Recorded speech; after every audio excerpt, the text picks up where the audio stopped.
नमस्कार। आज आमच्या गार्डनमध्ये एका नवीन पाहुण्याचं आगमन झालं आहे। ते आहे ब्रह्मकमळ। आणि ब्रह्मकमळ हे जून, जुलै, ऑगस्ट या महिन्यांमध्ये जास्ती फ्लावरिंग करतो। आणि माझ्या झाडाला आज 3 ब्रह्मकमळ उगवलेले आहे। संध्याकाळी 7 वाजल्यापासून ते उगवायला स्टार्ट होतात तर रात्री 12 पर्यंत ते पूर्ण उमलतात। आणि 12 वाजल्यानंतर हळू ते सकाळी 4 वाजेपर्यंत बंद होत जातात। हे बघा, तिसरं फ्लावर।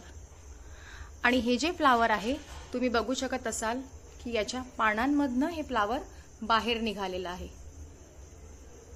खूप सुंदर असं हे फूल आहे आणि याचा सुगंधही छान मंद मंद असा आमच्या वातावरणामध्ये दरवळत आहे। ब्रह्मकमळाच्या मंद मंद सुगंधाने मनातली जी निगेटिव्हिटी आहे ती हळूहळू दूर होऊन जाते।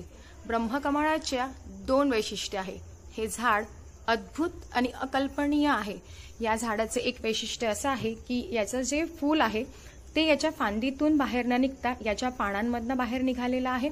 आणि दुसरी विशेषता म्हणजे या झाडाचं फूल फक्त रात्रीलाच उगवते आणि या फुलाची वाट मात्र आपल्याला वर्षभर पाहावी लागते।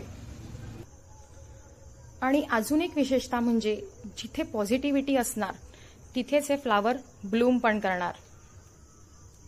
औषधी गुणांनी संपन्न असं हे ब्रह्मकमळ हे हिमालयामध्ये उगवणारं झाड।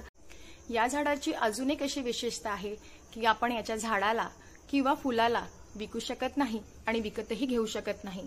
याला आपल्याला कोणी गिफ्ट केलं असणार तरच या झाडाची जी पॉझिटिव्हिटी आहे, पॉझिटिव्ह एनर्जी आहे, हे झाड आपल्यापर्यंत पोहोचवणार आहे। या झाडाला कसं लावायचं, याची कटिंग कशी करायची, यासाठी तुम्ही कसं पॉटिंग मिक्स बनवायचं, या झाडाला कसं ग्रो करायचं, याबद्दलचा जर तुम्हाला संपूर्ण व्हिडिओ बघायचा असेल तर तुम्ही मला कमेंटवर कळवा। आणि माझा व्हिडिओ आवडला असल्यास माझ्या चॅनलला लाईक, शेअर आणि सबस्क्राईब करायला विसरू नका।